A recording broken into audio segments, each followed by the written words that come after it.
Hello friends, आप सभी का स्वागत है हमारे यूट्यूब चैनल विजार्ड क्लासेस पर। दोस्तों, ये जो क्लास है 17वीं बीपीएससी और बीपीएससी टीचर के लिए जो है काफ़ी इम्पोर्टेंट क्लास है। ठीक है, तो चलिए आज के क्लास को स्टार्ट करते हैं। पहला क्वेश्चन है, उच्चतम न्यायालय की व्यवस्था अनुसार निजी भवनों के ऊपर जो है राष्ट्रीय झंडे को फहराना कौन से अनुच्छेद के तहत जो है हर नागरिक का मौलिक अधिकार है? ऑप्शन ए है संविधान का अनुच्छेद 14, ऑप्शन बी है अनुच्छेद 19(1) का ए, ऑप्शन सी है अनुच्छेद 21, ऑप्शन डी है अनुच्छेद 25। तो करेक्ट आंसर जो है वो हो जाएगा अनुच्छेद 19(1) का ए। यानी कि दोस्तों अनुच्छेद 19 का एक के ए के तहत जो है उच्चतम न्यायालय की व्यवस्था अनुसार जो है निजी भवनों के ऊपर राष्ट्रीय झंडे को फहराना जो है नागरिक का मौलिक अधिकार है। अब है, भारतीय गणराज्य के संविधान का कौन सा अनुच्छेद जो है व्यक्ति की प्राण एवं दैहिक स्वतंत्रता के संरक्षण से संबंधित है? ठीक है दोस्तों, भारतीय गणराज्य के संविधान का कौन सा अनुच्छेद जो है व्यक्ति की प्राण एवं दैहिक स्वतंत्रता के संरक्षण से संबंधित है? ऑप्शन ए है अनुच्छेद 19, ऑप्शन बी है अनुच्छेद 21, ऑप्शन सी है अनुच्छेद 20, ऑप्शन डी है अनुच्छेद 22। करेक्ट आंसर जो है दोस्तों वो हो जाएगा अनुच्छेद 21। करेक्ट आंसर जो है दोस्तों वो हो जाएगा अनुच्छेद 21। यानी भारतीय गणराज्य के संविधान का जो है अनुच्छेद 21 है, इसके तहत जो है व्यक्ति की प्राण एवं दैहिक स्वतंत्रता के संरक्षण से संबंधित है। अब है दोस्तों, भारत के संविधान के किस अनुच्छेद के अंतर्गत जो है निजता का अधिकार जो है संरक्षित है? भारत के संविधान के किस अनुच्छेद के अंतर्गत जो है दोस्तों निजता का अधिकार जो है संरक्षित है? ऑप्शन ए है अनुच्छेद 15, ऑप्शन बी है अनुच्छेद 19, ऑप्शन सी है अनुच्छेद 21, ऑप्शन डी है अनुच्छेद 29। करेक्ट आंसर जो है दोस्तों वो हो जाएगा अनुच्छेद 21। ठीक है, करेक्ट आंसर जो है वो हो जाएगा अनुच्छेद 21। यानी कि अनुच्छेद 21 के तहत जो है निजता का अधिकार जो है संरक्षित है। अब है, भारत के संविधान का कौन सा अनुच्छेद जो है कौन से अनुच्छेद जो है अपनी पसंद के व्यक्ति से विवाह करने के किसी व्यक्ति के अधिकार को संरक्षण देता है? भारत के संविधान का कौन सा अनुच्छेद जो है अपनी पसंद के व्यक्ति से विवाह करने के किसी व्यक्ति के अधिकार को जो है संरक्षण देता है?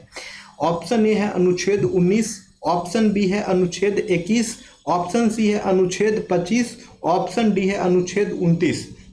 करेक्ट आंसर हो जाएगा दोस्तों अनुच्छेद 21। करेक्ट आंसर हो जाएगा दोस्तों अनुच्छेद 21। यानी कि भारत के संविधान का अनुच्छेद 21 जो है इसके तहत जो है दोस्तों व्यक्ति अपनी पसंद के व्यक्ति से विवाह करने के इसके अधिकार को जो है इसके संरक्षण देता है। ठीक है, किसी भी व्यक्ति को जो है अपने पसंद से विवाह करने के लिए जो है ये संरक्षण देता है अनुच्छेद 21। अब है, निम्नलिखित में से कौन सा संविधान के अनुच्छेद 21 के दायरे में नहीं आता है? निम्नलिखित में से कौन सा जो है संविधान के अनुच्छेद 21 के दायरे में नहीं आता है? ऑप्शन ए है एक चिकित्सक द्वारा घायलों को चिकित्सीय सहायता करना, ऑप्शन बी है कार्यस्थल पर महिलाओं का यौन उत्पीड़न, ऑप्शन सी है पानी की गुणवत्ता का प्रदूषण, ऑप्शन डी है मृत्यु दंड। करेक्ट आंसर हो जाएगा मृत्यु दंड।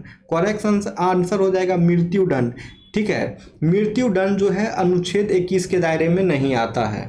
अब है, किस संविधान संशोधन के तहत जो है 6 से 14 वर्ष की आयु के बच्चे को जो है शिक्षा का मौलिक अधिकार बन गई है? ठीक है, किस संविधान संशोधन के तहत जो है 6 वर्ष से 14 वर्ष की आयु के बच्चों की शिक्षा मौलिक अधिकार बन गई है? ऑप्शन ए है 52वां संविधान संशोधन, ऑप्शन बी है 73वां संविधान संशोधन, ऑप्शन सी है 42वां संविधान संशोधन, ऑप्शन डी है 86वां संविधान संशोधन। करेक्ट आंसर हो जाएगा 86वां संविधान संशोधन। करेक्ट आंसर हो जाएगा 86वां संविधान संशोधन। यानी कि 86वां संविधान संशोधन के तहत जो है 6 वर्ष से 14 वर्ष की आयु के बच्चों की शिक्षा जो है मौलिक अधिकार बन गई है। अब है, 6 वर्ष की आयु से 14 वर्ष की आयु के बीच के सभी बच्चों शिशुओं को जो है शिक्षा का अधिकार जो है ऑप्शन ए राज्य के नीति निर्देशक सिद्धांतों में सम्मिलित है, ऑप्शन बी मूल अधिकार है, ऑप्शन बी सांविधिक अधिकार है, ऑप्शन डी उपयुक्त में से कोई नहीं। करेक्ट आंसर हो जाएगा मूल अधिकार है। यानी कि 14 वर्ष की आयु के बीच के सभी बच्चों को जो है शिक्षा का अधिकार जो है ये मूल अधिकार है। अब है शिक्षा का अधिकार कब एक मौलिक अधिकार बन गया? अब है शिक्षा का अधिकार जो है कब एक मौलिक अधिकार बन गया? ऑप्शन बी है 1 अप्रैल 2010, ऑप्शन बी है 1 अप्रैल 2004, ऑप्शन सी है 1 अप्रैल 2008, ऑप्शन डी है 1 अप्रैल 2012। करेक्ट आंसर हो जाएगा दोस्तों 1 अप्रैल 2010। करेक्ट आंसर हो जाएगा दोस्तों 1 अप्रैल 2010। यानी कि शिक्षा का अधिकार जो है मौलिक अधिकार जो है वो बन गया 1 अप्रैल 2010 को। ठीक है फ्रेंड्स, शिक्षा का अधिकार जो है मौलिक अधिकार बन गया 1 अप्रैल 2010 को। अब है दोस्तों निम्नलिखित में से कौन सा एक मानव अधिकार भारतीय संविधान के अंतर्गत मौलिक अधिकार भी है? निम्नलिखित में से कौन सा एक मानव अधिकार जो है भारतीय संविधान के अंतर्गत जो है मौलिक अधिकार भी है? ऑप्शन ए है सूचना का अधिकार, ऑप्शन बी है काम का अधिकार, ऑप्शन सी है शिक्षा का अधिकार, ऑप्शन डी है मकान का अधिकार। करेक्ट आंसर हो जाएगा शिक्षा का अधिकार। करेक्ट आंसर जो है वो हो जाएगा शिक्षा का अधिकार। यानी कि शिक्षा का अधिकार जो है एक मानव अधिकार है जो कि भारतीय संविधान के अंतर्गत जो है मौलिक अधिकार भी है। ठीक है दोस्तों, शिक्षा का अधिकार जो है एक मानव अधिकार है जो भारतीय संविधान के अंतर्गत मौलिक अधिकार भी है। अब है दोस्तों भारतीय संविधान का कौन सा अनुच्छेद जो है बच्चों के शोषण के खिलाफ मौलिक अधिकारों से संबंधित है? अब है दोस्तों कौन सा अनुच्छेद जो है बच्चों के शोषण के खिलाफ मौलिक अधिकारों से संबंधित है? ऑप्शन ए है अनुच्छेद 17, ऑप्शन बी है अनुच्छेद 19, ऑप्शन सी है अनुच्छेद 23, ऑप्शन डी है अनुच्छेद 24। करेक्ट आंसर हो जाएगा अनुच्छेद 24।